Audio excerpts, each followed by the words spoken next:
తరాలు మారినా తన రాత మారదాయే. ప్రభుత్వాలు మారుతున్నాయి, ముఖ్యమంత్రులు మారుతూ ఉన్నారు. కానీ రాష్ట్రంలో మా బతుకులు మారడం లేదని, రాష్ట్రంలో అట్టడుగు బడుగు బలహీన వర్గాలు ఇంకా మన వైపు చూస్తూ ఉన్నారు అధ్యక్ష.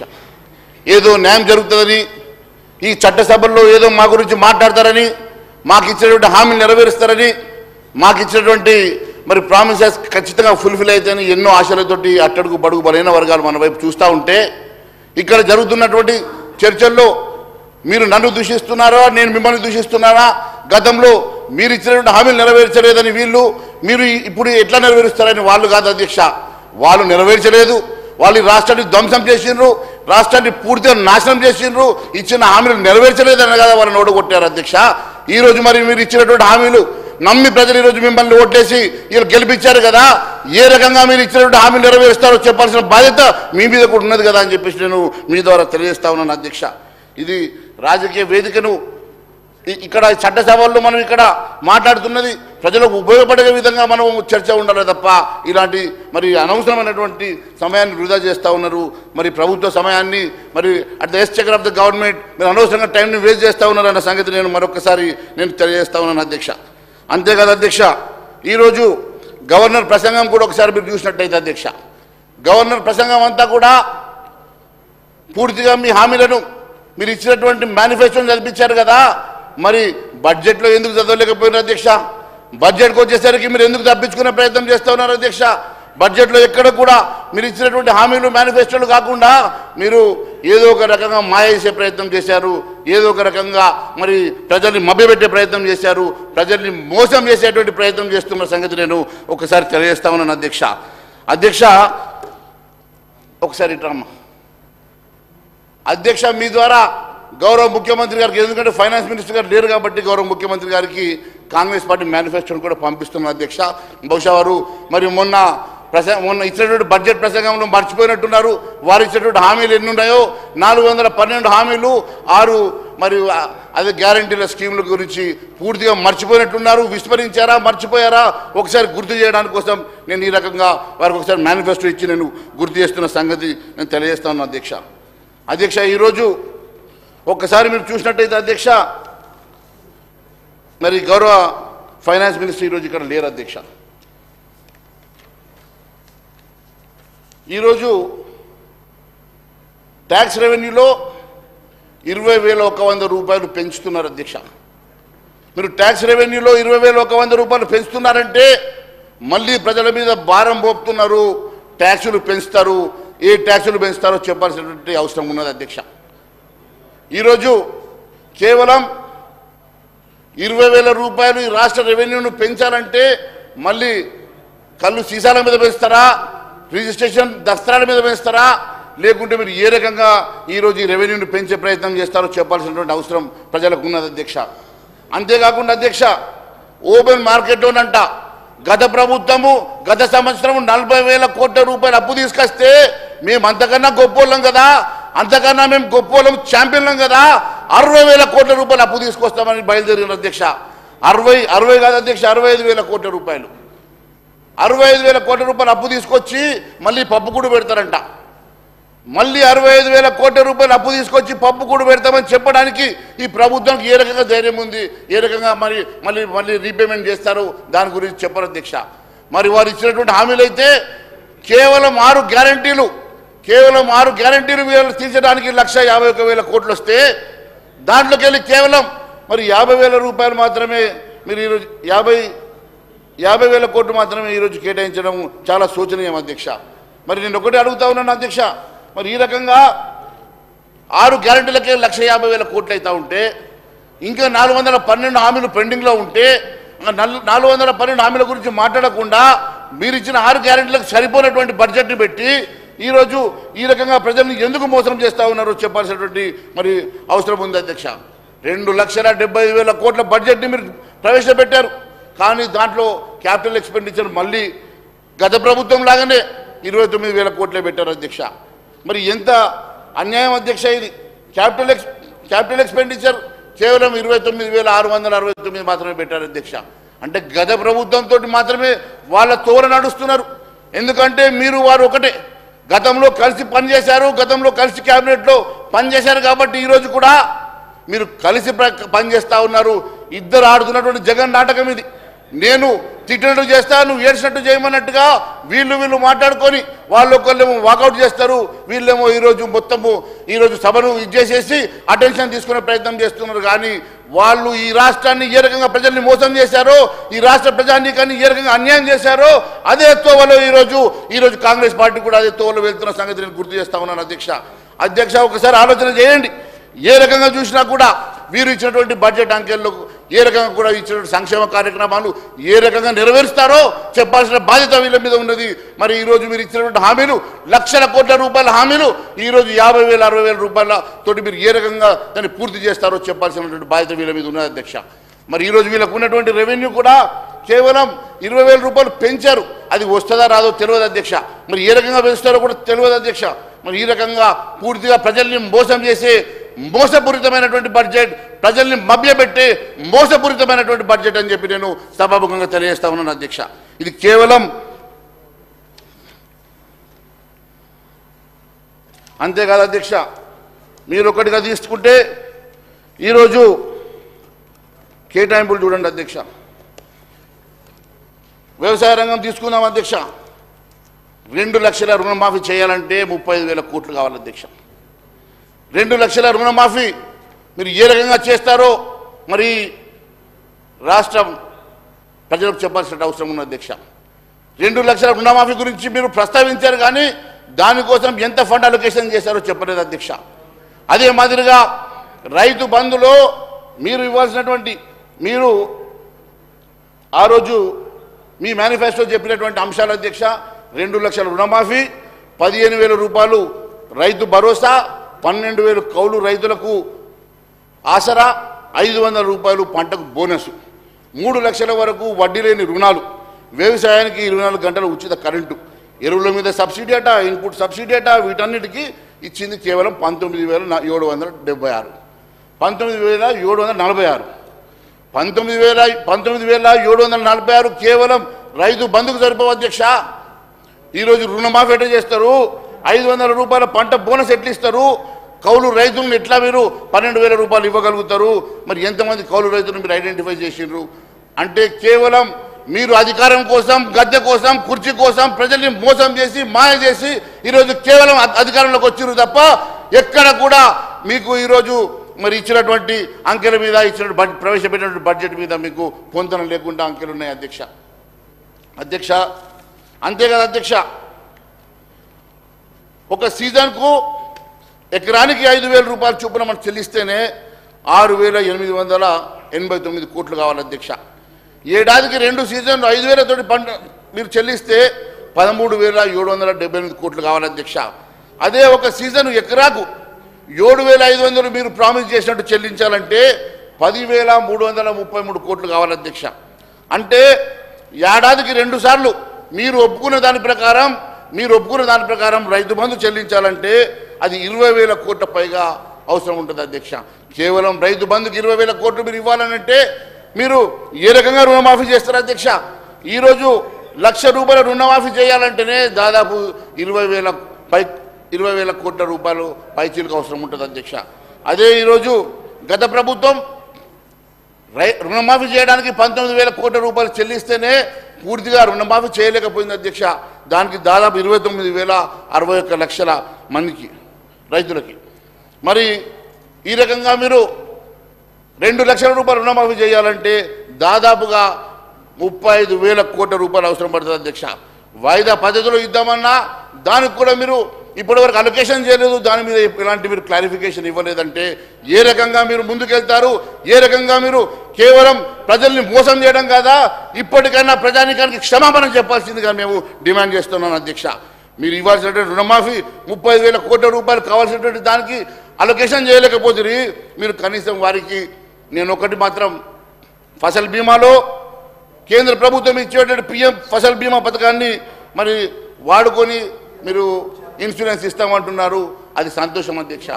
అదే మాదిరి నేను ఒకటి అడుగుతా ఉన్నాను, మరి ఫసల్ బీమా ప్రధానమంత్రి ఫసల్ బీమా మీరు వాడుకున్నప్పుడు ప్రధానమంత్రి పేరు ఎక్కడన్నా చర్చిస్తే బాగుండేది అధ్యక్ష. కేంద్ర ప్రభుత్వాన్ని ఆ అంశంలో మీరు చెప్పి ఉంటే బాగుండేది అధ్యక్ష. కేవలం దాని ఒక ఇగ్నోర్ చేసే ప్రయత్నం చేసింది అధ్యక్ష. ఇట్లా ఎన్నో రాష్ట్ర ప్రభుత్వం ఇస్తామన్నటువంటి సహాయం 500 రూపాయల బోనస్ కానివ్వండి, లేకుంటే 24 గంటల ఉచిత కరెంట్ కానివ్వండి, లేకుంటే 3 లక్షల వడ్డీ లేని రుణాలు కానివ్వండి, ఇవన్నీ ఏ రకంగా మీరు ఇచ్చి మరి ఈ బడ్జెట్తో ఇచ్చినటువంటి 19,000 కోట్లతో ఇవ్వగలుగుతారో ప్రజానికానికి చెప్పాల్సినటువంటి బాధ్యత మీ మీద ఉన్నదని చెప్పి నేను తెలియజేస్తున్నాను అధ్యక్ష. అదే మాదిరిగా బీసీ మంత్రి గారు ఇక్కడే ఉన్నారు అధ్యక్ష.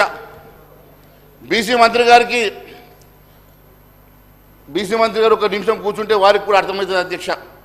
52% జనాభా ఉన్నటువంటి బీసీలు 52% జనాభా ఉన్నటువంటి బీసీలు వారికి కేటాయించింది ఎంత అధ్యక్ష?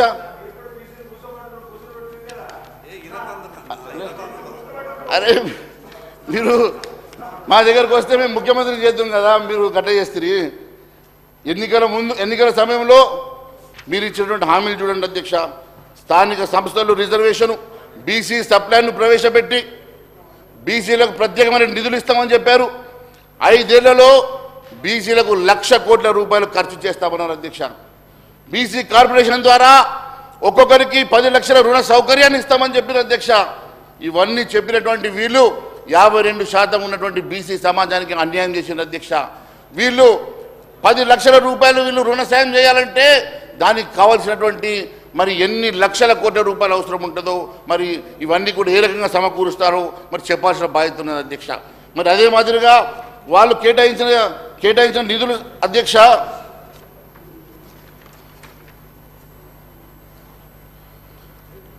అదే మాదిరి అధ్యక్ష 1,00,000 కోట్ల రూపాయలు 5 సంవత్సరాల్లో బీసీలకు నిధులు కేటాయిస్తామని చెప్పి అంటే సంవత్సరానికి 20,000 కోట్లు ఇవ్వాల్సి వస్తుంది అధ్యక్ష. ఓన్లీ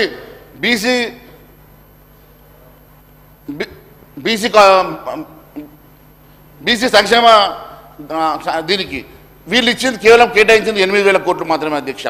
82% అత్యధికంగా భారతదేశం ఈ తెలంగాణ రాష్ట్రంలో ఉన్నటువంటి బీసీలకు ఈ రకంగా మీరు మోసం చేయడము మంచి పద్ధతి కాదని చెప్పి నేను తెలియజేస్తా ఉన్నాను అధ్యక్ష.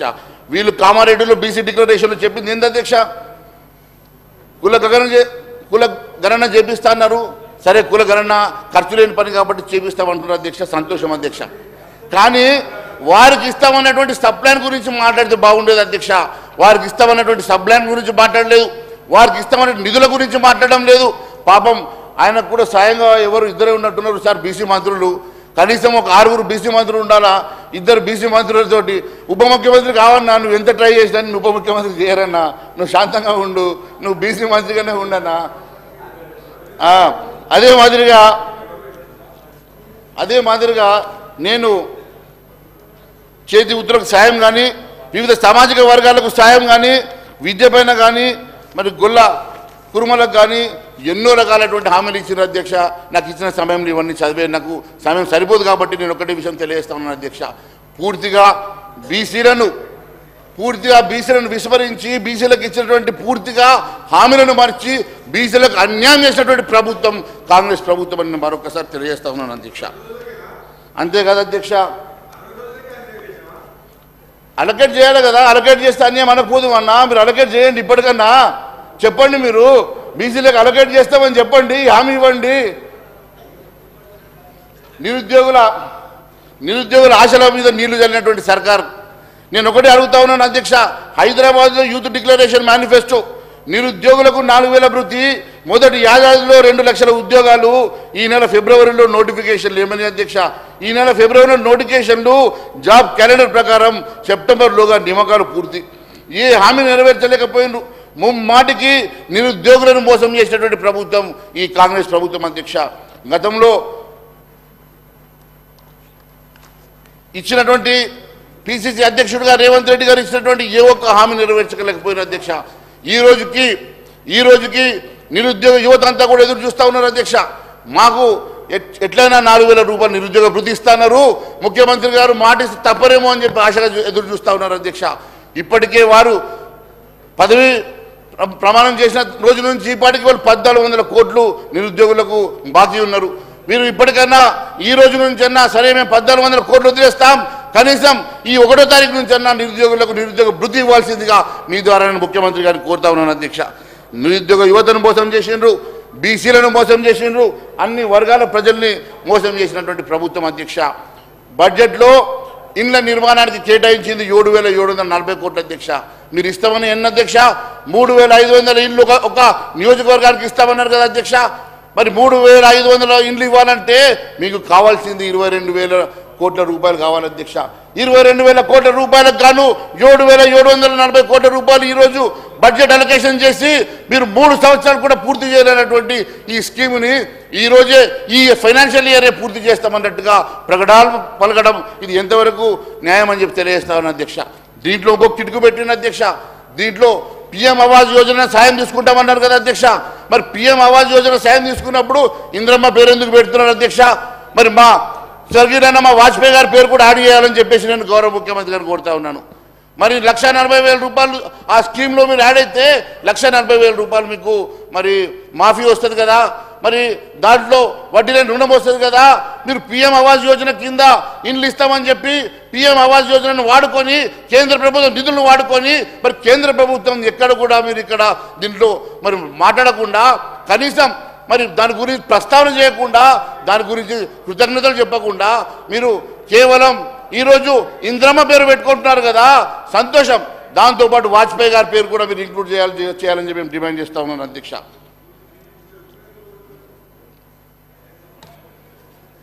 గృహ నిర్మాణం ఇల్లు లేని వారికి 5 లక్షల రూపాయలే కాదు అధ్యక్ష, ప్లాట్ కూడా ఇస్తామన్నారు అధ్యక్ష. ఏ రకంగా ప్లాట్లు ఇస్తారు అధ్యక్ష? ప్లాట్లు ఎట్లా ఇస్తారు అధ్యక్ష? వీళ్ళు ప్రభుత్వ భూమి ఇస్తారా, ప్రైవేట్ భూమి కొనిస్తారా? ప్రభుత్వ భూమి ఉంటే ఇప్పటికీ ఎన్ని ఎకరాలు, ఏ నియోజకవర్గంలో ప్రభుత్వ భూములు ఎన్ని ఎకరాలు ఉన్నాయో వీళ్ళు కనీసం బేరీజు వేసుకున్నారా? ఇల్లు లేని వారు ఎంతమంది ఉన్నారు, ప్లాట్లు ఎప్పటి నుంచి ఇస్తారో అవి కూడా చెప్పాల్సిన బాధ్యత మీపైన ఉందని చెప్పి నేను తెలియజేస్తా ఉన్నా అధ్యక్ష. కేవలం మీరు మాటల గారడి, అంకెల గారడితోటి ఈ రాష్ట్ర ప్రజానీకాన్ని మోసం చేస్తున్న మాట వాస్తవం కాదని చెప్పి అడుగుతా ఉన్నాను అధ్యక్ష. ఎంతసేపు ఈరోజు ఎస్సీ బీసీ తర్వాత ఎస్సీలకన్నా న్యాయం చేస్తారనుకున్నా అధ్యక్ష. ఎస్సీలకన్నా న్యాయం చేస్తారనుకున్నా సాక్షాత్తు ఉప ముఖ్యమంత్రి గారే ఫైనాన్స్ మినిస్టర్గా ఉన్నారు. బట్టి విక్రమార్క గారు కనీసం ఆ సామాజిక వర్గానికి కొంతవరకన్నా న్యాయం చేస్తారనుకున్న అధ్యక్ష. వారు హౌస్లో లేరు, వారు ఎక్కడున్నా బహుశా వింటారేమో. మా ముఖ్యమంత్రి గారు టీవీలో చూస్తున్నారు. నేను ఒకటే మాట చెప్తా ఉన్నాను అధ్యక్ష. మరి ఏ ఎస్సీలకైతే మీరు భరోసా ఇచ్చారో ఆ ఎస్సీలకు మీరు ఇవ్వాల్సినటువంటి దళిత బంధు 12 లక్షలు 2 లక్షలు పెంచిస్తాం, 12 లక్షల రూపాయలు ఇస్తామని చెప్పారు కదా. మరి దానికి కావాల్సినటువంటి ఇన్ని లక్షల కోట్ల రూపాయలు సమకూర్చాలి కదా. మరి దానికి ఎంత బడ్జెట్ కేటాయించారని చెప్పి అడుగుతా ఉన్నాను అధ్యక్ష.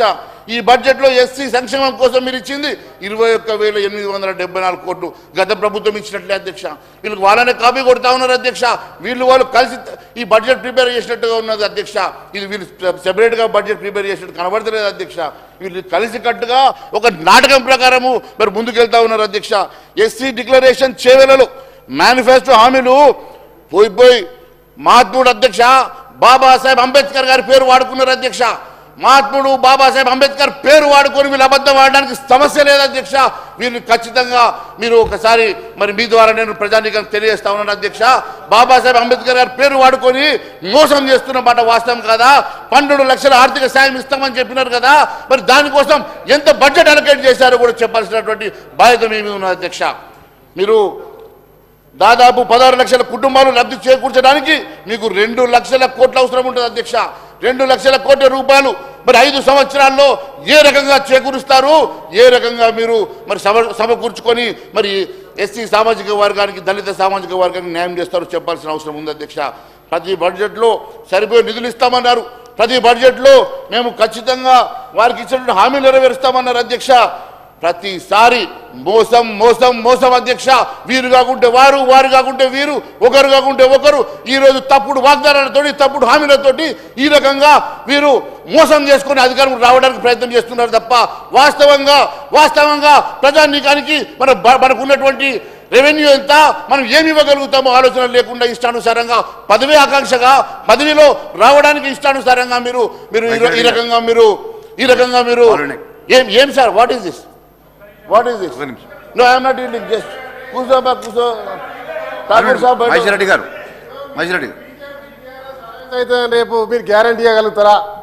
దీనిపై హౌస్లో ఇక మాట ఇవ్వండి, ఇవ్వగలుగుతారా? మేమేమో పార్లమెంట్ అలయన్స్ అవుతామని చెప్తా ఉన్నారు, బయట ప్రజలందరికీ చెప్తా ఉన్నారు. దీనిపై మీరు హౌస్లో మాట ఇవ్వగలుగుతారా? గ్యారంటీ ఇవ్వగలుగుతారా?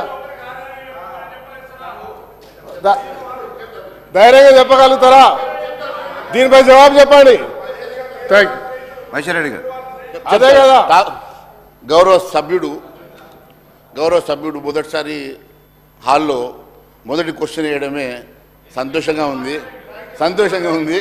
నేను అదే సంతోషంగా ఉంది, అదే మాట్లాడారు. సరే, టీఆర్ఎస్కి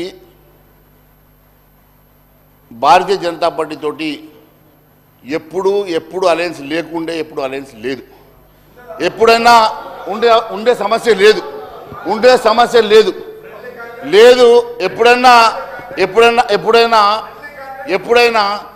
ఎప్పుడైనా అలయన్స్ అంటూ ఉంటే కాంగ్రెస్ పార్టీది, టీఆర్ఎస్ పార్టీది విడదీయని బంధం.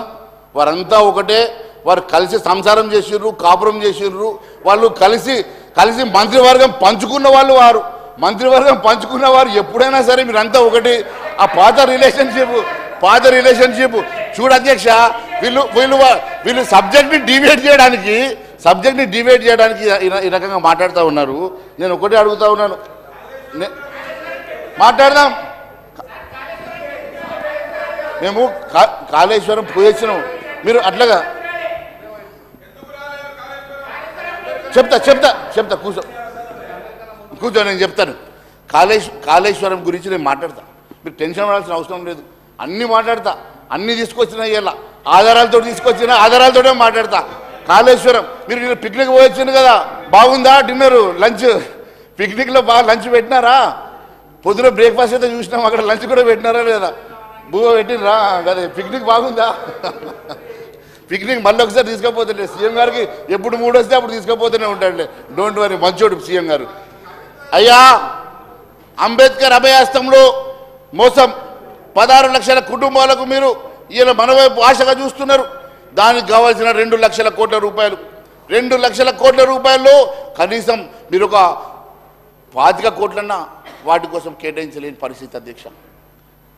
మీరు ఇవన్నీ తెలిసి మన బడ్జెట్ సరిపోదని తెలిసి కూడా మీరు ఇచ్చినటువంటి హామీల అధ్యక్ష, మీరు ఇచ్చినటువంటి హామీల ప్రకారం ఈ రాష్ట్ర బడ్జెట్ కాదు అధ్యక్ష, దేశ బడ్జెట్ కూడా సరిపోదు. కానీ ఏదో ఒక రకంగా అధికారంలోకి రావాలా, ఏదో ఒక రకంగా మోసం చేయాలా. ప్రజలు మోసపోతూనే ఉంటారు, మేము మోసం చేస్తూనే ఉంటాం అన్నట్టుగా ప్రజల్ని మభ్యపెట్టి అబద్ధం చెప్పి మోసం చేసి మళ్ళీ అధికారంలోకి వచ్చే ప్రయత్నం చేసిండ్రు, అధికారంలోకి వచ్చిండ్రు అధ్యక్ష. కానీ ప్రజలు గమనిస్తున్నారు అధ్యక్ష, ప్రజలు గమనిస్తూ ఉన్నారు, మీ మోసాన్ని గమనిస్తూ ఉన్నారు. ఇది ఎక్కువ కాలము సాగే సంసారం కాదని చెప్పి తెలియజేస్తా ఉన్నాను అధ్యక్ష. అది కాదు అధ్యక్ష, ప్రతి బడ్జెట్లో మీరు ఇచ్చినటువంటి హామీల ప్రకారం ఏం చెప్తా ఉన్నాను అధ్యక్ష.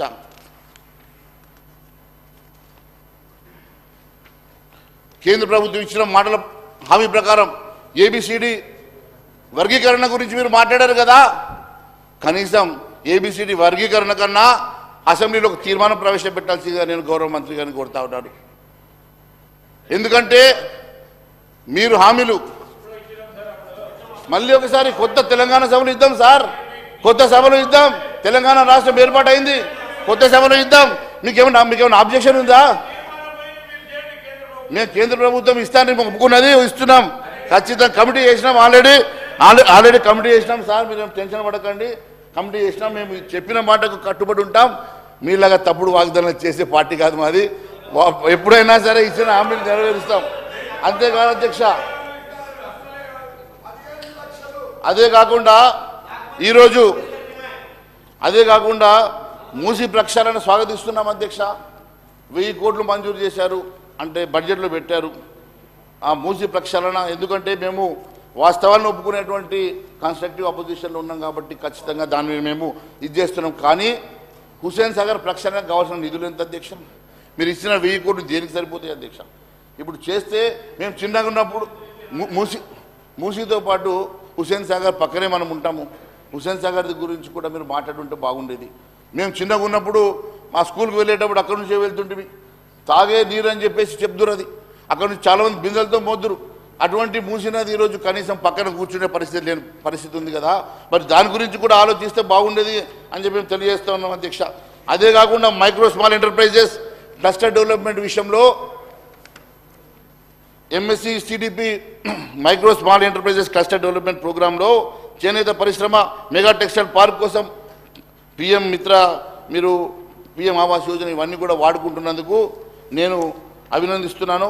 కానీ అధ్యక్ష, ఫార్మాసిటీ హైదరాబాద్ ఇంత పెద్ద ఎత్తున గ్రో అవుతూ ఉంటే ఫార్మాసిటీని ఎందుకు ఔటర్ రింగ్ రోడ్ అవతలకు పంపట్లేదు అధ్యక్ష? ఫార్మాసిటీ ఎందుకు మీరు ఇంకా అక్కడే పెట్టాల్సి వస్తుంది అధ్యక్ష? పొల్యూషన్ గురించి ఇంతగా మాట్లాడుతున్నాం, మరి ఎందుకు ఈరోజు ఫార్మాసిటీని షిఫ్ట్ చేయాల్సినటువంటి, ఆ రోజు ఫార్మాసిటీకి వ్యతిరేకంగా పోరాటం చేసినటువంటి రేవంత్ రెడ్డి గారు మళ్ళీ ఫార్మాసిటీ విషయంలో ఎందుకు ఈరోజు మరి దాన్ని అక్కడి నుంచి షిఫ్ట్ చేయాలని ఆలోచన చేయడం లేదో చెప్పాల్సినటువంటి అవసరం ఉందని తెలియజేస్తా ఉన్నాను అధ్యక్ష. అందుకే అధ్యక్ష, మరి ఈరోజు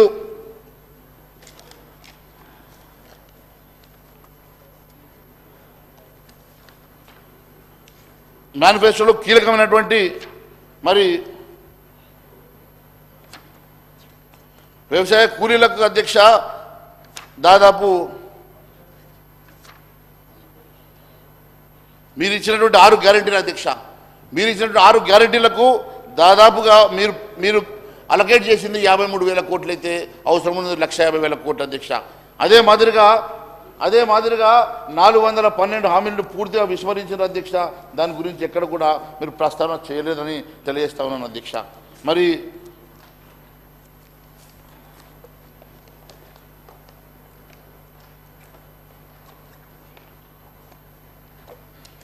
ఈరోజు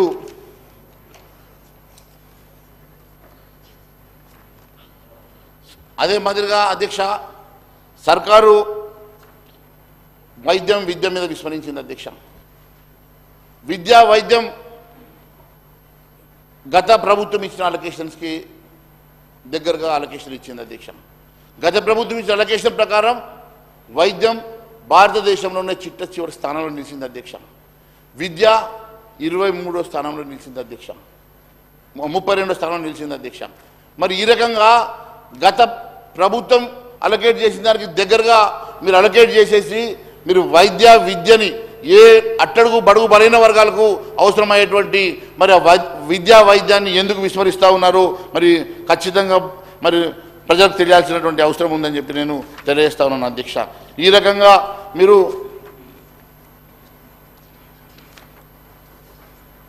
పేపర్స్ మరి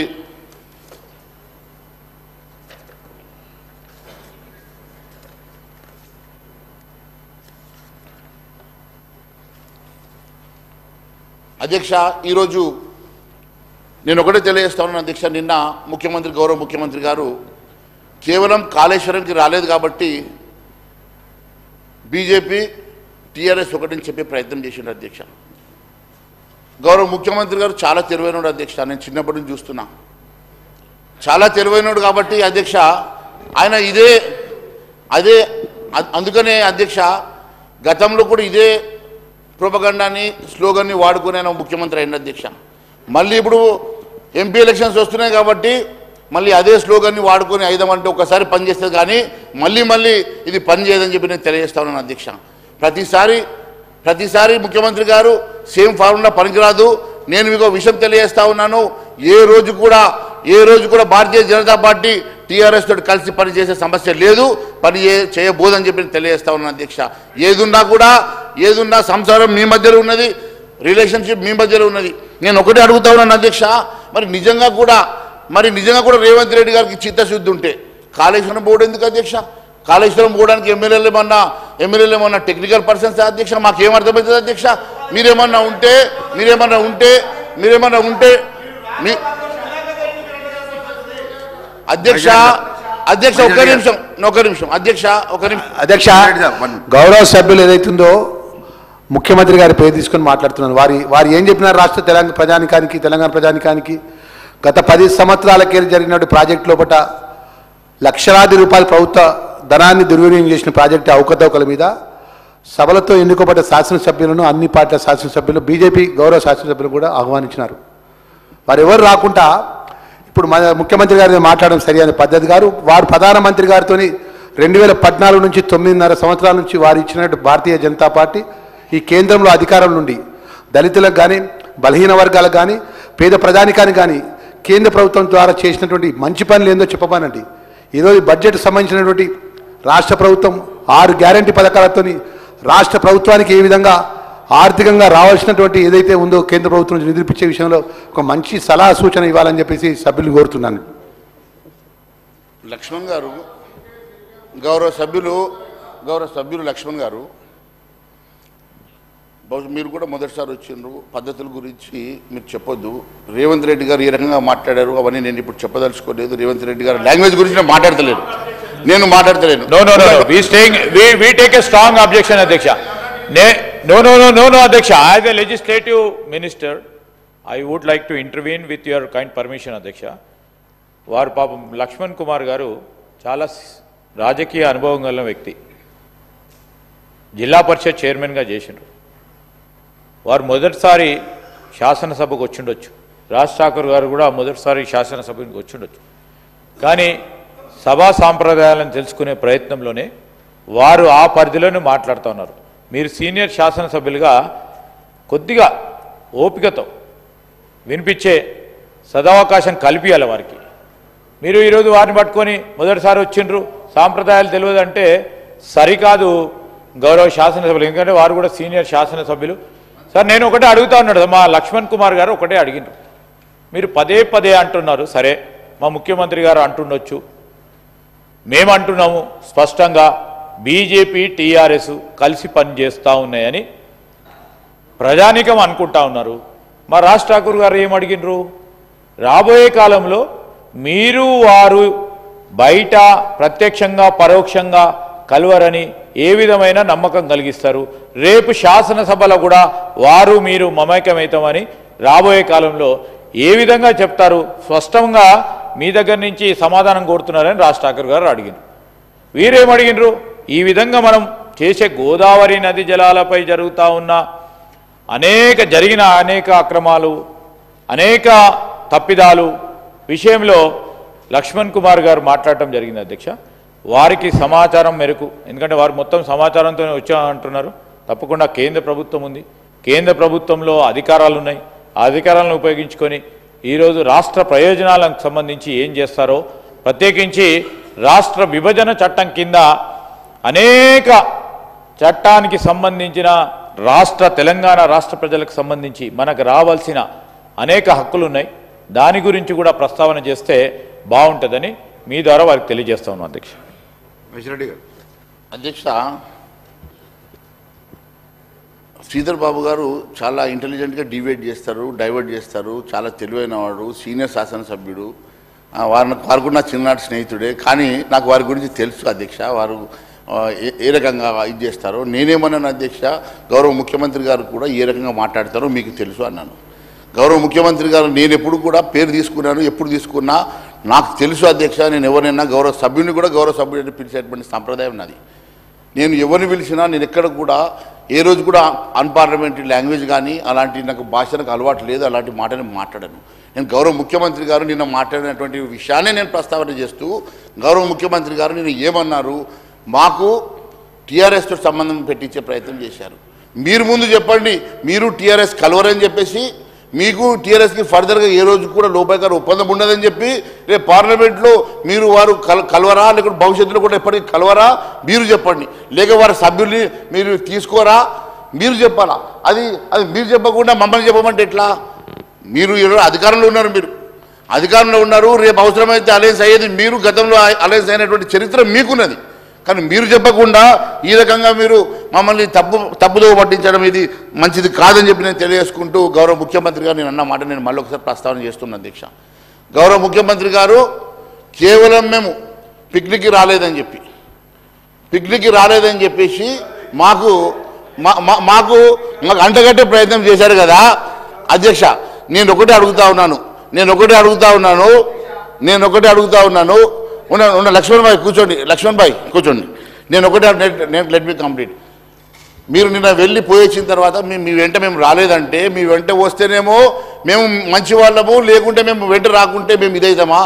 ఆల్రెడీ గౌరవ శాసనసభ్యులుగా ఉన్నటువంటి ఆ రోజు ఈటల రాజేందర్ గారు, కేంద్ర మంత్రిగా ఉన్నటువంటి మా రాష్ట్ర అధ్యక్షుడు కిషన్ రెడ్డి గారు, లక్ష్మణ్ గారు, మరి వారందరూ ఆ రోజు ఉన్నటువంటి ఎమ్మెల్యే రఘునందన్ రావు గారు అందరూ కలిసి వెళ్ళొచ్చిన తర్వాతనే ఇవన్నీ పగుల గురించి బయట పెడితే ఆ రోజు స్వయాన ఆ రోజు పిసిసి అధ్యక్షుడుగా ఉన్నటువంటి రేవంత్ రెడ్డి గారు ఒక స్టేట్మెంట్ కూడా ఇచ్చిండ్రు అధ్యక్ష. ఏమని ఇచ్చిందంటే నేను పూర్తిగా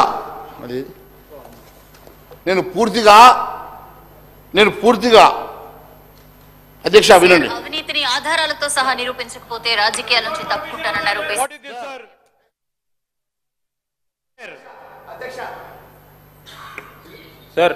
Sir, without the permission of the chair and the house, nobody can display or try to put audio recordings in the house.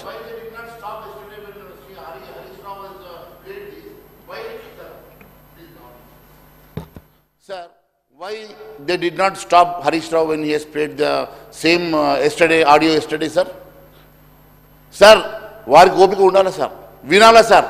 వారు స్వయంగా పిసిసి అధ్యక్షుడిగా నన్ను కేంద్ర ప్రభుత్వం దగ్గర తీసుకువెళ్ళండి, అమిత్ షాను కల్పించండి, నేను ఆధారాలతో సహా నిరూపించకుండా రాజకీయ సన్యాసం చేస్తామని చెప్పినటువంటి రేవంత్ రెడ్డి గారు సిబిఐకి ఇవ్వండి, సిబిఐకి ఇస్తే సిబిఐ ముందుకు నేను ఆధారాలతో సహా నిరూపిస్తా, లేకుంటే రాజకీయ సన్యాసం చేస్తా అని చెప్పినటువంటి రేవంత్ రెడ్డి గారు ఈరోజు ఎందుకు వెనుకడుగు వేస్తున్నాడో చెప్పాల్సినటువంటి అవసరం ఉందని చెప్పి తెలియజేస్తున్నాను అధ్యక్ష. ఈరోజు పిసిసి ఆ రోజు మీరే డిమాండ్ చేశారు కదా సిబిఐకి ఇవ్వమని, ఆ రోజు మీరే డిమాండ్ చేశారు కదా రాజకీయ సన్యాసం చేస్తామని.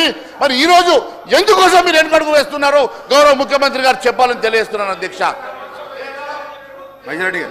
నేను గౌరవ లేదు సార్, మీ దానికే క్లారిఫికేషన్ సార్. మా మేనిఫెస్టోలో చెప్పింది ఏంది అధ్యక్ష, మా ప్రభుత్వం ఏర్పాటైన వెంటనే జ్యుడిషియల్ ఎంక్వైరీ చేస్తామని చెప్పాము అధ్యక్ష. మా మేనిఫెస్టోలో ప్రజలకు చెప్పిన అంశాన్ని మేము అమలు చేసే కార్యాచరణలో ఉన్నాం. ఎవరు ఆపారు అధ్యక్ష? ఈరోజు కేంద్ర ప్రభుత్వాన్ని ఎవరైనా ఆపారా? మీరేమైనా విచారణ చేయమంటే మేము ఆపినామా? మీ కేంద్ర ప్రభుత్వం ఉంది, మీకు అధికారాలు ఉన్నాయి, మీరెందుకు చేయలేకపోతా ఉన్నారు? మీరు వారు లోపాయక ఒప్పందంతో నడుస్తూ ఉన్నారు కనుకనే ఈరోజు మీరు ఏ చర్య తీసుకోవడం లేదు. దాన్ని కప్పిపుచ్చడానికి ముఖ్యమంత్రి గారి పేరును పదే తీస్తా ఉన్నారు. ముఖ్యమంత్రి గారు కూడా జ్యుడిషియల్ ఎంక్వైరీ చేస్తామని చెప్పారు. జ్యుడిషియల్ ఎంక్వైరీ గురించి ఈరోజు హైకోర్టుని కూడా అనుమతి కోరుతూ హైకోర్టు నుంచి సిట్టింగ్ జడ్జికి ఇవ్వమని వారు కోరడం జరిగింది. నేను సోదరులు మా మహేశ్వర్ రెడ్డి గారు నీ కోరుతా ఉన్నా, ఈరోజు మీ సంబంధిత మరి పైన మీ కేంద్ర ప్రభుత్వ పూర్తి స్థాయిలో అధికారం ఉంది. మీరు తలుచుకుంటే ఏదైనా హక్కు అధికారం ఉంది. మీరు ఎందుకు చేయలేకపోయినారు? ఇంతకుముందు ఎందుకు చేయలేదు? చేయని కారణాలు కూడా చెప్పాల్సిన అవసరం ఉంటుంది. This is purely misleading the house అధ్యక్ష. ఒక గౌరవ మంత్రి గారు లెజిస్లేటివ్ మంత్రిగా వారికి బాధ్యతయుతమైనటువంటి పదవిలో ఉన్నటువంటి వ్యక్తి ఇంత మిస్లీడ్ చేయడం కరెక్టా అధ్యక్ష? ఇది అరే ఎందుకు లక్ష్మణ్ గారు, నేను ఏమంటున్నాను, మీరు ఓపిక వినాలా, నేను చెప్పేది వినండి ప్లీజ్ అండర్స్టాండ్. సార్ ఎంత మిస్లీడ్ చేస్తా ఉన్నాడంటే, కేంద్రానికంటే అధికారం ఉందట. కేంద్రం అనుకుంటే డైరెక్ట్గా ఒక అటానమస్ బాడీని తీసుకెళ్ళి చేయమని చెప్పొచ్చట. మీరు అడిగే వరకు ఒక లెటర్ ఇవ్వండి. మరి నిజంగా మీకు అంత చిత్తశుద్ధి ఉంటే ఒక లెటర్ ఇవ్వండి. రేపు 48 hours లోపల సిబిఐ ఎంక్వైరీ మొదలెట్టకుంటే నేను కూడా ఈ రాజకీయాల నుంచి తప్పుకుంటాను తెలియజేస్తా ఉన్నాను. మరి ఈరోజు ఈ రకంగా సభను తప్పుదో పట్టించే ప్రయత్నం చేయడం ఇది మంచిది కాదు. ఇంకొకటి చెప్తాడు అధ్యక్ష, high court అడిగిందంట.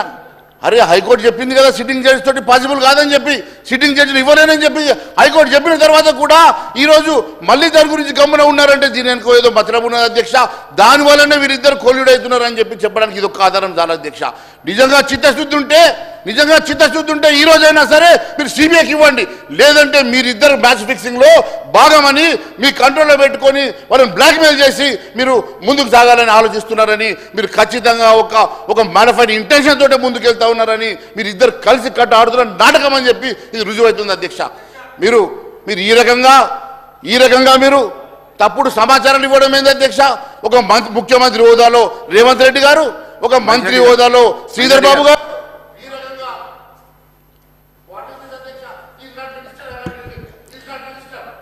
This is the most appropriate thing అధ్యక్ష. బేస్లెస్ అలిగేషన్స్ రూలింగ్ పార్టీ మీద వేద్దాం అనుకుంటే ఖచ్చితంగా కౌంటర్ వస్తుంది. గౌరవ సభ్యులు ఇది అర్థం చేసుకోవాలా. ఎందుకంటే కేంద్రంలో ఫైనాన్స్ మినిస్ట్రీలో పనిచేసిన అనుభవంతో నేను మాట్లాడుతూ ఉన్నా. కేంద్రం తలుచుకుంటే వేల కోట్ల రూపాయలు ఎక్కడ తిన్నారో, ఏ కాంట్రాక్టర్కు అప్పనంగా నిధులు పోయినాయో, కేంద్ర ప్రభుత్వ రంగ సంస్థల నుంచి లోన్ తీసుకున్న తర్వాత అవి దుర్వినియోగం అవుతున్నాయా సద్వినియోగం అవుతున్నాయన్న బాధ్యత కేంద్ర ప్రభుత్వానికి ఎక్కువ ఉంటుంది అధ్యక్ష. ఎందుకు ఎకనామిక్ డైరెక్టరేట్, ఎన్ఫోర్స్మెంట్ విభాగం, ఈడీ ఎందుకు రాలేదు అధ్యక్ష వీళ్ళ మీద? ఎందుకు ఇన్కమ్ ట్యాక్స్ రేట్లు జరగలేదు అధ్యక్ష? ఎలక్షన్లు జరుగుతారేమో ప్రతిపక్షంలో ఉన్న పార్టీలందరి నాయకుల మీద రేళ్లు జరుగుతాయి. మొన్న ఎలక్షన్లో మా అభ్యర్థులు, ముఖ్యమైన అభ్యర్థులు శ్రీనివాసరెడ్డి గారి మీద, చాలా మంది మీద ఐటీ దాడులు జరిగాయి అధ్యక్ష.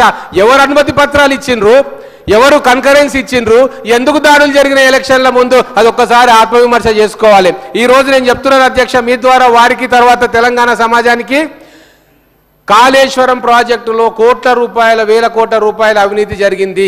దాంట్లో 30% మాత్రమే రాష్ట్ర ప్రభుత్వం, రాష్ట్ర ఖజానా. మిగతావన్నీ కూడా కార్పొరేషన్ల ద్వారా వేల కోట్ల రూపాయల అప్పులను తీసుకొచ్చి అది దుర్వినియోగం చేస్తే ప్రధానమంత్రి గారు అంటా ఉంటారు అధ్యక్ష, వారంటే మాకు గౌరవం. ప్రతి ఒక్క రూపాయికి నేను జవాబుదారీగా ఉంటా అని చెప్పిండ్రు. నల్లధనాన్ని తీసుకొస్తా అని చెప్పిర్రు. కళ్ళ ముందే నల్లధనం గుట్టలు గుట్టలుగా పేర్కొంటుంటే నోరు మూసుకొని చేష్టలిడుగు చూసి ఇప్పుడే వచ్చిన ప్రభుత్వము నిజాయితీతోటి మా మేనిఫెస్టోలో ఉన్న ప్రతి ఒక్క అంశాన్ని జ్యుడిషియల్ ఎంక్వైరీ చేస్తా అనే సాహసం ఈ ప్రపంచంలో, ఈ భారతదేశంలో ఏ ప్రభుత్వం వచ్చిన తొలినాల్లో చేయదు. అది మేము చేసి చూపిస్తా అంటే వాళ్ళకెందుకు ఉలికిపాటు? దొంగలు కలిసి ఊళ్ళు దోచుకుందామన్న అధ్యక్ష వాళ్ళ అభిప్రాయం. అందుకే చాలా స్పష్టంగా ఈ వేదిక ద్వారా గౌరవ మహేశ్వర్ రెడ్డి గారి సభ్యుని అడుగుతా ఉన్నా, మీరు కూడా మీ బాధ్యతను మరవద్దు, ప్రతి దాన్ని రాజకీయం చేయొద్దు. తెలంగాణ కష్టపడి సంపాదించుకున్నాము, లక్షల కోట్లు దుర్వినియోగం జరుగుతుంటే బట్టగాల్చి మీ మీద పడేయద్దు. మీ బాధ్యత మీరు గౌరవ శాసనసభ్యులుగా నిర్వర్తించాలని చెప్పి నేను సభాముఖంగా వేడుకుంటా ఉన్నా. అధ్యక్ష, మరి వారు ఎక్కడ పనిచేసిండ్రో నాకు తెలియదు. మరి తెలిస్తే మాత్రం ఈ రకంగా మాట్లాడడం కరెక్ట్ కాదు. ఎందుకంటే అధ్యక్ష, ప్రభుత్వ రంగంలో ఒక స్టేట్ గవర్నమెంట్ మీద మీరు కాన్సెంట్ ఇవ్వకుండా, ముఖ్యమంత్రి గారు కానీ మీ ప్రభుత్వం కానీ కాన్సెంట్ ఇవ్వకుండా కేంద్ర ప్రభుత్వము ఎక్కడ కూడా ఈ సిబిఐ ఎంక్వైరీ చేసే అధికారం లేదు. దానికోసము మేము పదే అడుగుతా ఉన్నాం. మీరు ఒక్క లెటర్ ఇవ్వండి ముఖ్యమంత్రి గారు, లేకుంటే ఇక్కడ తీర్మానం చేయండి, 48 గంటల లోపల సిబిఐ ఎంక్వైరీ చేయించే బాధ్యత మాది. మీరు ఎందుకు భయపడతా ఉన్నారు సిబిఐ ఎంక్వైరీ? మీరు ఎందుకు భయపడతా ఉన్నారు సిబిఐ ఎంక్వైరీ? ఎందుకు, ఏ రకంగా మీరు ఎందుకు భయపడతా ఉన్నారు? దాంట్లో మరి మీ వాళ్ళ పేర్లు ఏమైనా ఉన్నాయా?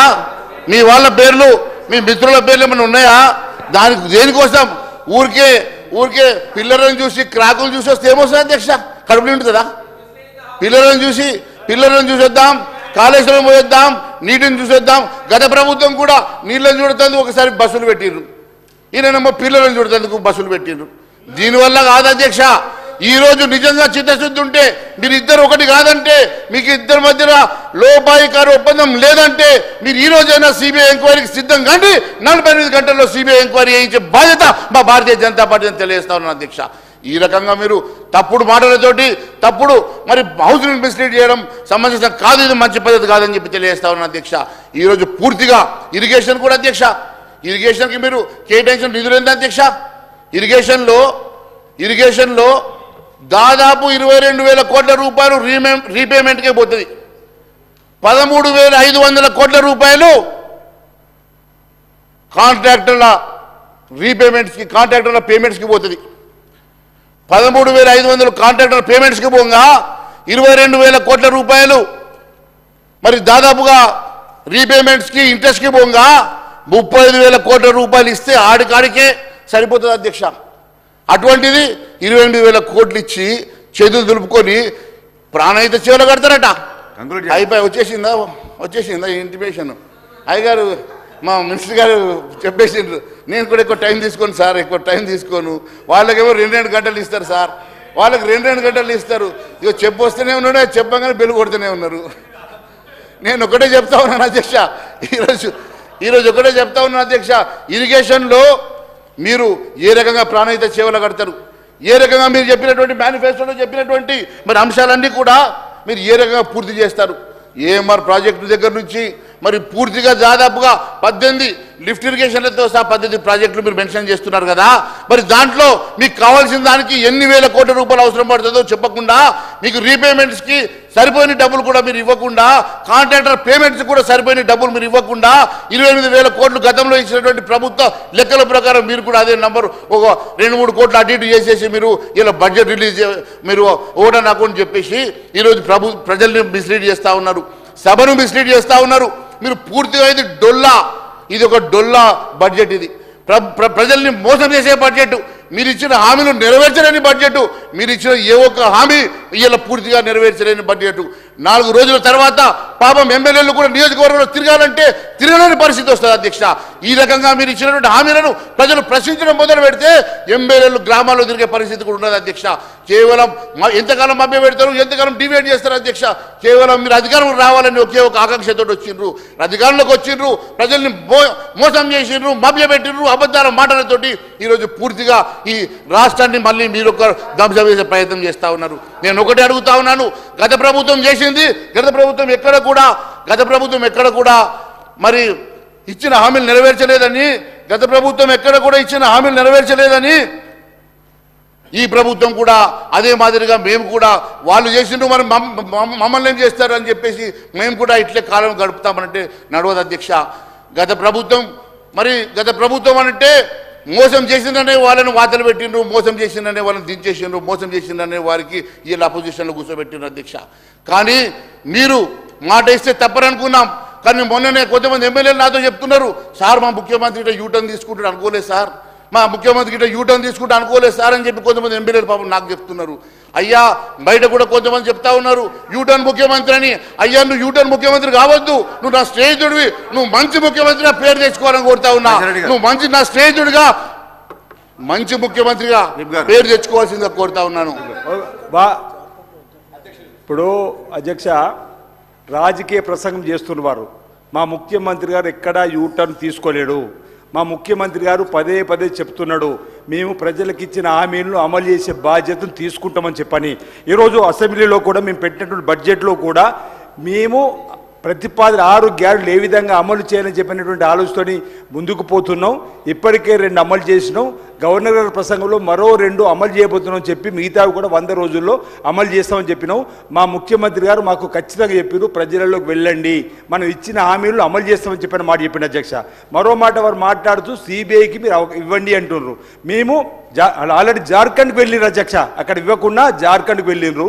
ఇక్కడ మాకు ఎన్నికల కంటే ముందు మా మంత్రి గారి మీద కూడా ఈడీకి సంబంధించినటువంటి పరిశోధనలు జరిపినారు, దాడులు జరిపినారు. మేమేం చెప్పదలుచుకున్నామంటే ఇక్కడ మేము కాళేశ్వరంలో జరిగినటువంటి అవినీతి అక్రమాలపైన జ్యుడిషియల్ ఎంక్వైరీ వేస్తామని చెప్పినాం అధ్యక్ష. వీళ్ళెందుకో మాకు అప్పైపోండి అంటారు. అంతకుముందు మా గౌరవ అప్పుడు పీసీ అధ్యక్షులు ముఖ్యమంత్రి రేవంత్ రెడ్డి గారు స్వయంగా వారు విచారణ జరపండి, ఈడీ విచారణ జరపండి పిటిషన్ ఇచ్చారు, సిబిఐ విచారణ జరపండి పిటిషన్ ఇచ్చారు. సరే సిబిఐ విచారణ జరపడానికి రాష్ట్రంలో అధికారం లేదు మాకంటే ఈడీ విచారణ జరపచ్చు కదా అధ్యక్ష. ఇప్పుడు ఈడు కాళేశ్వరంలో జరిగినటువంటి నిన్న మేము బస్సులు పెట్టి పెడితే ఈరోజు ఇదే హౌస్ నుండి మేము కాళేశ్వరం జరిగిన అవినీతి అక్రమాలను ఈ రాష్ట్ర ప్రజలకు చెప్పడానికి ప్రభుత్వం ప్రయత్నం చేస్తే వారిని కూడా రమ్మని ఆహ్వానించిన వచ్చా. వారు రావాల్సింది పోయి ఈరోజు మీరు పగులను ఏం చేస్తున్నట్టు చూసడానికి ఎందుకు పోయినట్టు వారు హేళనగా మాట్లాడేటువంటి విధానం కరెక్ట్ కాదు అధ్యక్ష. ఈరోజు 97,000 కోట్ల ప్రజాధనం దుర్వినియోగం అయింది అధ్యక్ష. ఇంతకుముందు టీఆర్ఎస్ పార్టీ వాళ్ళేమో వరదలు వచ్చే కంటే ముందు దాన్ని మరమ్మతు చేసి దాన్ని పూర్తి చేయమంటాడు. అసలు మేడిగడ్డలో, సుందిలలో, అన్నారంలో ఇప్పుడు నీరు నిల్వ పరిస్థితి ఉంది అధ్యక్ష. వారినే చెప్పండి, వారి ఇంజనీర్ ఈ విధంగా చేస్తే బాగుంటుంది. మా ముఖ్యమంత్రి గారు కూడా చెప్పారు, వారు వచ్చి ఈ విధంగా ఈ నీటిని నిల్వ చేస్తే ఇది ఆగుతుందని చెప్పి ప్రాజెక్ట్ అంటే చేయడానికి అవకాశం ఉంటుంది. దానిపైన విజిలెన్స్ విచారణ జరుగుతుంది. ఆ విజిలెన్స్ విచారణ ఆధారంగా ఒక అధికారిని టర్మినేట్ చేసినాము, మరో అధికారిని రాజీనామా చెప్పినాము, దానిపై విచారణ జరుగుతుంది. ఆ లోపల ఇంత తొందరపాటు మాటలు ఎట్లా చేసి ప్రభుత్వమైన 2 మాసాలు కాలేదు. మేము తప్పనిసరిగా హామీలను అమలు చేస్తాం. అసలు కాంగ్రెస్ పార్టీ ఎక్కడ ప్రజాభిమానం పొంది ఇక్కడ అటు బీఆర్ఎస్ కానీ ఇటు బీజేపీ కానీ కూకటి పేర్లతోటి రాదు అనేటువంటి ఆలోచనతోటి ఈరోజు ఈ విధంగా వాళ్ళు చేసేటువంటి ప్రచారం తప్ప మరొకటి కాదు. రాబో లోక్సభ ఎన్నికల్లో అధ్యక్ష చెప్తారు, ప్రజలు తీర్పిస్తారు, అందులో ఏమాత్రం అవడం లేదు. మీకు చిత్తశుద్ధి ఉంటే భారతీయ జనతా పార్టీ గతంలో చేసినటువంటి తప్పిదాలపైన ఈడీ ద్వారా విచారణ జరపండి. మాకు చిత్తశుద్ధి ఉంది, కాళేశ్వరం పైన జ్యుడిషియల్ ఎంక్వైరీ చేస్తాం, తప్పులు చేసిన వారిని తప్పనిసరిగా దోషులు ఎవరైనా వారిని శిక్షిస్తామన్న మాట ఈ సందర్భంగా తెలియజేసిన అధ్యక్ష. గౌరవ విప్ గారు గౌరవ సభ్యులు అసలు పొంతరలేని మాటలు మాట్లాడుతున్నారు అధ్యక్ష. నేను చెప్పింది ఏంది అధ్యక్ష, వారే అంటున్నారు మా పిసి అధ్యక్షుడిగా రేవంత్ రెడ్డి గారు సిబిఐకి ఈడీకి ఇవ్వాలని చెప్పి డిమాండ్ చేసింది వారే అంటున్నారు. ఇప్పుడు అప్పటి ప్రభుత్వం అదే చెప్తా ఉన్నాను, అదే అప్పటి ప్రభుత్వము ఇవ్వలేదు కాబట్టి మీరు ప్రామిస్ చేసిండ్రు, ఛాలెంజ్ చేసిండ్రు, రాజకీయ సన్యాసం చేస్తామని చెప్పేసి మీరు ఛాలెంజ్ చేసిండ్రు కాబట్టి మిమ్మల్ని కోరుతా ఉన్నాను అధ్యక్ష, మీరు ఒక లెటర్ ఇవ్వండి. మీరు ఒక లెటర్ ఇస్తే 48 గంటల్లో సిబిఐకి మేము ఎంక్వైరీకి మేము పెట్టిస్తాం. మీకు ఇప్పుడు ఈడీకి ఏం సంబంధం ఉంటుంది అధ్యక్ష? మనీ లాండరింగ్కి దీనికి సంబంధం ఉంది అధ్యక్ష. మనం ఏమడుగుతున్నాము? మనీ లాండరింగ్ ఇష్యూ కాదు ఇక్కడ జరిగింది 94,000 కోట్ల రాష్ట్ర ధనం, ప్రజల ధనాన్ని దుర్వినియోగం చేసేసి ఈరోజు అక్కడ మరి తప్పుడు కట్టడాలు కట్టినరు, నాణ్యత లేదని చెప్పేసి ఆ రోజు వెంటనే నేషనల్ డ్యామ్ ప్రొటెక్షన్ ఏజెన్సీ వచ్చేసి ఎంక్వైరీ చేసింది. ఎంక్వైరీ చేసేసి క్వాలిటీ లేదని చెప్పింది, దీంట్లో క్వాలిటీ ఆఫ్ ద వర్క్ బాగాలేదని చెప్పింది, మరి డ్యామ్ సేఫ్టీ లేదని చెప్పింది. డ్యామ్ సేఫ్టీ అథారిటీ వచ్చి చెప్పింది, నేషనల్ డ్యామ్ సేఫ్టీ అథారిటీ వచ్చి చెప్పింది. దాంట్లో ప్రాపర్గా కన్స్ట్రక్షన్ జరగలేదు, నాణ్యత లేదు, క్వాలిటీ లేదు, క్వాంటిటీ లేదు. అటువంటి దాన్ని నేషనల్ డ్యామ్ ప్రొటెక్షన్ అథారిటీ వచ్చి చెప్పిన తర్వాత కూడా మీరు దాని మీద ఇప్పటి వరకు రియాక్ట్ అయ్యి మరి ఒక ఎంక్వైరీ చేద్దాం. ఇప్పుడు జ్యుడిషియల్ ఎంక్వైరీ సాధ్యం కాదంటారు అధ్యక్ష. మరి ఏంది, వాట్ ఈస్ ద ఆప్షన్? ఏం చేయాలనుకుంటున్నారు? ఏం చేద్దాం అనుకుంటారు? రాష్ట్ర ఏజెన్సీతో పెట్టుకొని మీ కంట్రోల్లో పెట్టుకొని రాష్ట్ర ఏజెన్సీతోటి కేవలం మళ్ళీ టైంపాస్ చేసేయడమో లేకుంటే వారిని బ్లాక్మెయిల్ చేయడం తప్ప మీకు నిజంగా చిత్తశుద్ధి ఉంటే ఆ రోజు ముఖ్యమంత్రి గారు అన్నారు అధ్యక్ష, నేనండి ఈరోజు ముఖ్యమంత్రి హోదాలు ఉండి ఆ రోజు పిసిసి అధ్యక్షుడైన రేవంత్ రెడ్డి గారు చాలా స్పష్టంగా నేను ప్రూవ్ చేస్తాను, సిబిఐకి ఇవ్వండి లేకుంటే రాజకీయ సన్యాసం చేస్తాడు కదా. మరి ఎందుకు వస్తున్నాడు? కారణం ఏంది? ముఖ్యమంత్రిగా ఎందుకు ఈరోజు యూటర్న్ తీసుకున్నాడు? చెప్పాల్సినటువంటి యూటర్న్ ముఖ్యమంత్రిని అడుగుతా ఉన్నాను. మరి నేను దరఖాస్తు ఇచ్చినప్పుడు అధ్యక్ష, ఆ రోజు మీ దరఖాస్తు ఇచ్చినప్పుడేమో మీరు సిబిఐ ఎంక్వైరీకి రారు. ఆ రోజు మీరు అలాయ్ బలాయ్ గల్లీలో లొల్లి, ఢిల్లీలో దోస్తి. ఆనాడు ఎందుకు ఎంక్వైరీ చేయాలంటున్నాం మేము అనేది యూటర్న్ తీసుకోలేము. ఈరోజు మీ మీద నమ్మకం లేదు. ఆ రోజు మీరు అధికారులు ఉన్నప్పుడు ఎంక్వైరీ ఏమంటే చేయలేదు కాబట్టి ఇప్పుడు మేము చేస్తున్నాం అంటే మీ మీద నమ్మకం లేదంటున్నాం. ఇద్దరు దోస్తులుగా ఉన్నారు కాబట్టి మీతో నమ్మకం లేదని చెప్పండి మేమే విజిలెన్స్ విచారణ జరిపినాం. విజిలెన్స్ విచారణలో తేలినటువంటి అంశాలపై అధికారులపై చర్యలు తీసుకున్నాం. జ్యుడిషియల్ ఎంక్వైరీ అనుకుంటే జ్యుడిషియల్ ఎంక్వైరీ కూడా తప్పనిసరిగా వేస్తాం. అందులో ఏమాత్రం ఇప్పుడు ఎందుకు సిబిఐకి నుంచి పట్టుబడుతున్నారు మాకు అర్థం లేదు. ఒకవేళ మీకు నిజంగానే చిత్తశుద్ధి ఉంటే నిన్నటి రోజు భారతీయ జనతా పార్టీ కాళేశ్వరం ప్రాజెక్టులో ఏదైతే కుంగిపోయిన ప్రాంతం రావాల్సి ఉంటుంది అధ్యక్ష, వాళ్ళకి అక్కడ అసలు వాళ్ళ ఆలోచన లేదు. ఎందుకంటే వాళ్ళకి జరిగినప్పుడు నష్టము అక్కడికి ఎందుకు వేరన్న మాట కూడా మాట్లాడుతున్నారు. ప్రస్తుతం ఎందుకు పోయిందని చెప్పంటే జరిగిన నష్టం, ప్రజాధనం జరిగిన నష్టాన్ని ఈరోజు మేము ప్రజలకు చెప్పడానికి పోయినా ప్రజలందరూ కూడా చూస్తున్నారు. ఒకవైపు కృష్ణా జలాలలో గత ప్రభుత్వం హ్యాండ్ ఓవర్ చేసినటువంటి క్రమము, గత ప్రభుత్వం 2,000 కోట్లు కూడా బడ్జెట్లో పెట్టిన పరిస్థితిలో కృష్ణా జలాల వైపు కూడా ప్రజలు పరిచయమైపోయింది. ఆ పార్టీ కాళేశ్వరం వల్ల కూడా ప్రజలు పరిచయమైపోయిన సందర్భంలో భారతీయ జనతా పార్టీ ఈరోజు దీన్ని ఏదో తమకు అనుకూలంగా మలుచుకోవడానికి కోసం మా సిబిఐకి చెప్పినటువంటి మాట మేము చెప్తా ఉన్నాం. మీ యూటర్న్ ఎక్కడ తీసుకోవాలి? తప్పనిసరిగా జ్యుడిషియల్ ఎంక్వైరీ మెప్పిస్తాము, ఒప్పిస్తాము. జ్యుడిషియల్ ఎంక్వైరీ ద్వారా కాళేశ్వరం జరిగిన అవినీతి అక్రమాలు బయట తీసే కార్యక్రమం తీసుకుంటాం. మరోసారి మీరు యూటర్న్ తీసుకుంది ప్రభుత్వం మాట దయచేసి అనుకూలమైన మాట సందర్భంగా చెప్తాను చెప్పనమాట. ఈరోజు మనీ లాంటివి జరిగిందని చెప్పండి అధ్యక్ష. ఆ రోజు ఎందుకు ఇచ్చినా మేము అవినీతి అక్రమాలు జరుగుతున్నాయి మీరు జరపని చెప్పని అన్నాం కదా, అప్పుడు జరపస్తున్నాయి కదా అని మేము అంటున్నాం. అధ్యక్ష మళ్ళీ ఇంటర్వ్యూని అవుతున్నారు, ఏం మాట్లాడుతున్నారు? చెప్పిందే చెప్తున్నారు, అడిగింది అడుగుతున్నారు. నేను ఒకటే అడుగుతున్నా, ఏదైనా దోస్తీ ఉంటే వాళ్ళకి దోస్తీ ఉన్నది. మేము ఈరోజు సిద్ధంగా ఉన్నామని చెప్తున్నాం కదా. ఇప్పుడు విచారణ మీ మీద కాదు కదా, వాళ్ళ మీద విచారణ చేయడానికి మీకేం అభ్యంతరం? వాళ్ళ మీద సరే వాళ్ళ మీద వాళ్ళు ఎంక్వైరీ చేయమనో వాళ్ళ మీద వాళ్ళు సిబిఐ చేయమనో అడుగుతారా అధ్యక్ష? ఎవరైనా ప్రభుత్వంలో ఉండి మా మీద మాకు ఎంక్వైరీ చేయమని అడుగుతారా? వాళ్ళు అడగలేదు. మేము చేయలేదు కదా, మరి ఈరోజు మీరు అధికారంలోకి వచ్చింది కదా, మీరు అడగండి, మేము చేస్తాం, రెడీగా ఉన్నాం. ఒకవేళ దోస్తీ అయితే మేము ఎందుకు చేస్తాం? ఈరోజు దోస్తీ లేదు కాబట్టి మేము స్పష్టంగా చేసడమే కాదు, ఎవరైతే అన్యాయం చేసిండ్రో, అక్రమాలు చేసిండ్రో, దోచుకున్నారో వాళ్ళని శిక్షిస్తాం, ఖచ్చితంగా వాళ్ళ మీద మరి ఈ రాష్ట్రానికి న్యాయం చేస్తామని చెప్తుంటే మీరు ఈరోజు కేవలం మభ్య పెడతా ఉన్నారు, దాట వేస్తా ఉన్నారు. ఏం చేస్తారు అధ్యక్ష? జ్యుడిషియల్ ఎంక్వైరీ ఈరోజు సాధ్యం కాదని చెప్పినప్పుడు జ్యుడిషియల్ ఎంక్వైరీ सर ये लोग सरकार आप जानते हैं 2014 में तेलंगाना बनने के बाद हुकूमत में तेलंगाना में हुकूमत बनने के बाद आपको मालूम है जितना भी बिल सेंट्रल में पास हुआ सब टीआरएस बीजेपी मिला के करे, सब उसमें सब दुनिया जानते हैं, उसमें कोई पूरा दुनिया जानते हैं। वो 370 आर्टिकल भी होने दो, नोटबंदी भी होने दो, प्रेसिडेंट वाइस प्रेसिडेंट इलेक्शन भी होने दो, सब चीज में यहाँ आके चिल्लाते सब गली में। एक गली में सिंगरेन इलेक्शन में भी किधर भी जाओ गली में लड़ाई करने का तमाशा होता है, दिल्ली में दोस्तानी करते हैं। चीफ मिनिस्टर साहब जाके गुलगुस्ता देता है और हमको आपसे प्यार चाहिए और कुछ भी नहीं चाहिए। अभी हम साहब बोलते हैं प्राइम मिनिस्टर साहब से लेके नीचे कार्यकर्ता तक बोले बीजेपी का एटीएम है, करप्शन पार्टी है, फैमिली। इस देश में इससे ज्यादा पूरा इतिहास में देश में कोई राजनीतिक पार्टी इससे बड़ा करप्शन पार्टी नहीं है। बोले सब क्या कार्रवाई की है सब आज तक पूरा देश में। अगर कोई बीजेपी का खिलाफ बोले उसका जान खतरा तक उसके ऊपर ईडी एनफोर्समेंट और इनकम टैक्स का राइड हुआ। आज आप लोग ने क्या टीआरएस को अकेला ही पार्टी सब इस देश में बीजेपी का जो हमला नहीं हुआ, ईडी एनफोर्समेंट राइड हुआ तो सिर्फ टीआरएस पार्टी। क्या आपका दोस्तानी नहीं है इसमें?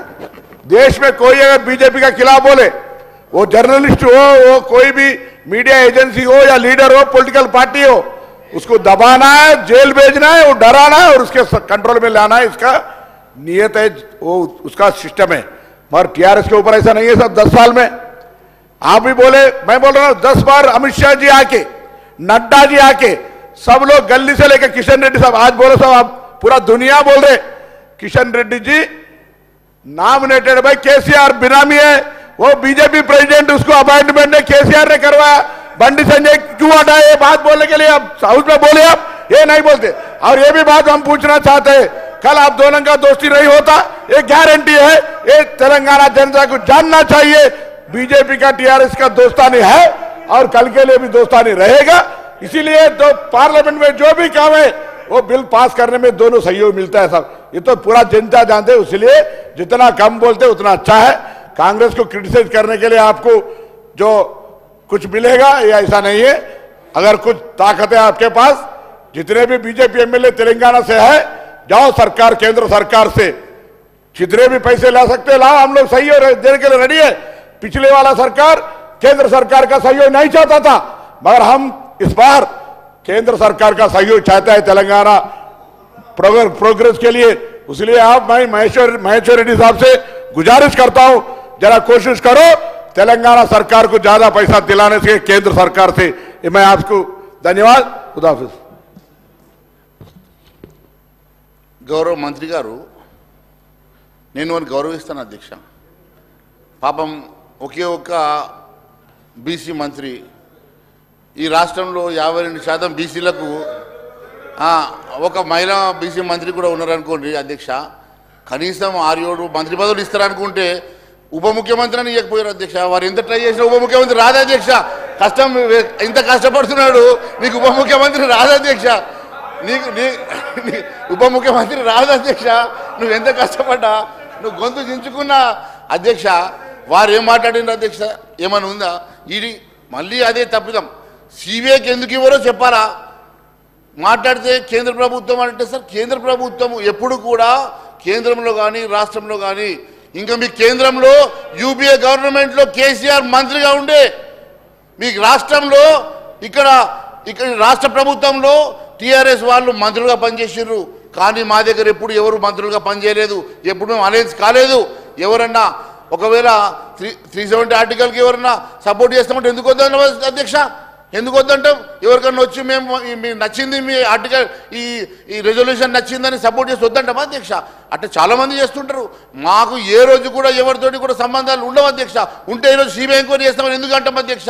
ఈరోజు సిబిఐ ఎంక్వైరీకి మేము సిద్ధంగా ఉన్నప్పుడు మీకేం అభ్యంతరం వస్తుందని అడుగుతున్నాం అధ్యక్ష.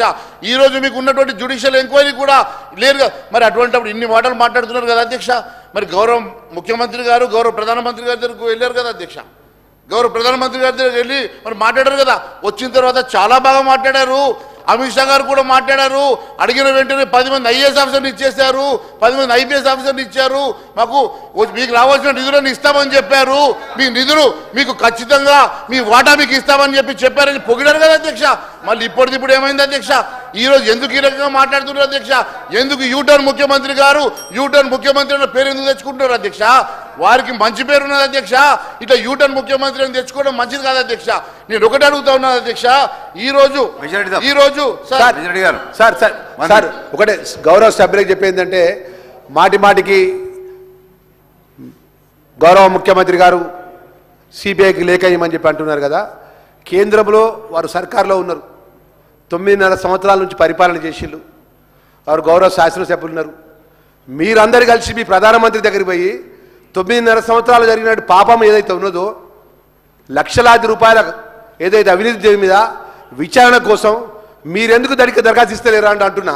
అదే సభ్యులకు చెప్తున్నా. మాట చెప్తే యూటర్న్ మేము 70 రోజులైందండి అధ్యక్ష. 70 రోజులైంది. 70 రోజులకే 4 సంవత్సరాలు జరిగిపోయినట్టు, ఇక 6 నెలల పాటు ఎన్నికలు పోతున్నట్టు యూటర్న్ ముఖ్యమంత్రి అని వారు ఏకవచనంతో మాట్లాడి సరైన పద్ధతి కాదు. సభ్యులకు చెప్తున్నాము, దయచేసి మా మహేశ్వర్ రెడ్డి గారు అన్నగారు మా వ్యక్తిగతంగా మిత్రులు, వారు మీ మనవి చేసి ఏంటంటే మీరు కేంద్ర ప్రభుత్వం నుంచి రాష్ట్ర ప్రభుత్వం నిధులు ఏ విధంగా మీరు సహాయం చేయగలుగుతారు, 6 గ్యారంటీ పథకాలకు మీ సహకారం ఏ విధంగా ఉంటుంది, ఏదైతే కేంద్ర ప్రభుత్వం రావాల్సిన నిధులు ఏ విధంగా ఉపాధి హామీకి సంబంధించినటువంటి గ్రామాల లోపల ఉన్నటువంటి సమస్యలు, ఉపాధి హామీకి జరిగిన పనుల విషయం లోపల కేంద్ర ప్రభుత్వంతో రావాల్సిన జిల్లాల వారీగా నిధులకు ఏదైతే ఆలస్యవంత నిధులు ఏ విధంగా ఇప్పగలుగుతారో ఆ విషయం చెప్పండి. సభ్యులకు మనవి చేస్తున్నాము. కానీ మాటకు ముఖ్యమంత్రి మాట్లాడడం సరైన పద్ధతిగా అని చెప్పి మనవి చేస్తున్నాం. महेश्वर रेड्डी साहब कंप्लीट करिए 2 मिनट के अंदर। सर इतने बार इंटरवेंशन करे तो कैसा सर फ्लो चले जा रहा है सर? इतने बार इंटरवेंशन नहीं करना सर. और बोले से बात बोल रहे मुझे समझ में नहीं आता सर. ये हमारे लक्ष्मण साहब उठ के वही बात बोलते हैं, हमारे विमलावाड़ा के एमएलए साहब वही बात करते हैं, हमारे मिनिस्टर साहब वही बात करते हैं. साहब मैं बार ये समझाना चाहता हूँ आपके जरिया, बार ये समझाना चाहता हूँ, CBI has no right to enter and investigate in the state without permission of the government. I request honorable members to request your chief minister, go and request your chief minister to give a letter on behalf of the state to intervene and probe with CBI inquiry. We are ready for that. And in spite of several times you are trying to blame us for no reason because you have nothing to say.